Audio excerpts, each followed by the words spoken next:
Bolehkah kita mendoakan yang jelek-jelek kepada orang yang menyakiti kita, Ustaz? Dan bolehkah kita bersyukur kepada Allah bila dikabulkan? Terima kasih sebelumnya. Apa yang mau didapat? Ya, kita share satu aja ya. Dalam Al-Quran itu ada ayat di Al-Quran surah ketiga Ali Imran ayat 128 sampai 129. Ini saya berikan gambaran kisahnya dulu. Nabi SAW di awal masa dakwah itu kedatangan satu utusan ya, dan mengatakan bahwa satu desa tuh masyarakatnya masuk Islam.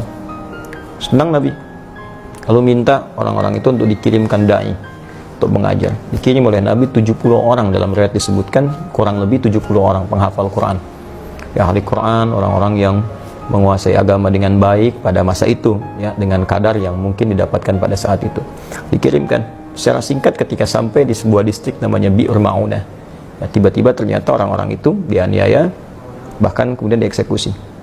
Nah, Nabi mendapat kabar dari malaikat sedang menunaikan sholat. Ada beberapa versi riwayatnya, ada yang menyebutkan sedang sholat subuh, ada yang menyebutkan riwayatnya sebelum ruku, ada yang setelah ruku saat i'tidal, ada yang menyebutkan juga di sholat yang lain ya. Intinya informasi itu sampai kepada Nabi, dan Nabi mendoakan, ya Allahumma al'an kita, Allahumma azibhum, ya Allah tolong laknat Bani Fulan ya, kemudian tolong hukum mereka dan seterusnya. Itu berlangsung selama sebulan. Nah, doanya terasa keras ya, tolong hukum Bani Fulan, tolong hukum mereka, tolong laknat mereka. Apa yang terjadi? Kemudian Allah turunkan Al-Quran surah ketiga Ali Imran ayat 128. Ya, laisa laka minal amri syai'un aw yatuba 'alaihim aw yu'adzibahum fa innahum zalimun. Ya Muhammad sallallahu alaihi wasallam, engkau tidak punya hak ya untuk bisa memutuskan seperkara terkait dengan hukuman ataupun memberi petunjuk pada seseorang yang dimaksudkan langsung menanamkan hidayah kepadanya, kecuali itu atas izin Allah Subhanahu wa taala. Nah, namun yang paling indah, Allah ingin memberikan sebuah arahan seperti ini.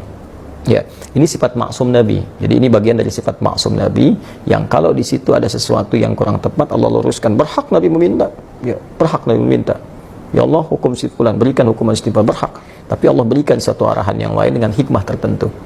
Ya, Allah ingin sampaikan bahwa kalau di awal masa dakwah sedang meminta seperti ini, nanti umat itu tidak akan tersisa. Ya, seperti umat-umat yang sebelumnya, ya pernah berbuat zalim, kemudian Nabinya meminta kepada Allah dihukum, hukum selesai. Tapi Allah ingin berikan sebuah pelajaran bahwa ke depan akan ada ujian lebih besar daripada ini. Maka diberikan sebuah tahapan bersabar, bersabar, sampai kesabaran itu kemudian memuncak, sampai kemudian pada tingkat maksimal sehingga bisa mengatasi tantangan yang lebih berat lagi. Ya, karena kalau persoalan wafat, ajal juga sudah tiba, ya sesuai dengan ajal. Hanya nanti tentunya ada balasan-balasan dari Allah. Ada yang karena tidak tahu, mungkin bisa dengan itu kemudian diberikan petunjuk untuk bertobat.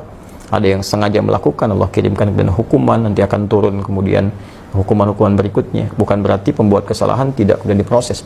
Ya, bisa diproses dengan hukum yang berlaku, tapi ada mungkin golongan-golongan tertentu yang tidak tahu dan ikut-ikut di dalamnya bagaimana hukum seperti itu. Maka Allah turunkan tadi ayat. Setelah ayat itu turun, maka Nabi merubah doanya. Perhatikan doanya. Allahumma hdini fi man hadait, wa afini fi man afait, wa tawallani fi man tawallait, wa barik li fi ma atait. Ya, kalau kita jamakkan, Allahumma hdina fi man hadait, wa afina fi man afait, wa tawallana fi man tawallait, wa barik lana fi ma atait, wa qina syarra ma qadait. Allahumma hdina fi man hadait, ya Allah, mohon berikan aku hidayah, berikan kami hidayah, dan tempatkan kami di tempat-tempat yang orang mendapat hidayah.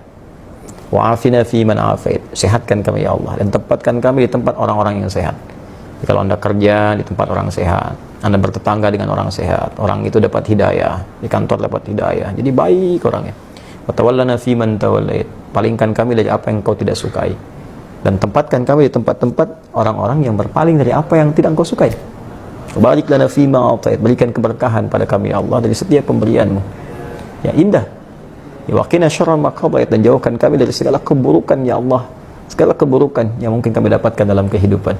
Ya, Engkau telah tetapkan ini buruk, berikan kami kemampuan untuk menghindarinya. Jadi berubahlah ke arah doa-doa itu, jadi baik, jadi baik, jadi baik. Itu yang kelak kemudian dikenal dengan doa kunut. Ya, berarti permintaan pada segala hal yang bernilai ketaatan kepada Allah yang sifatnya baik-baik.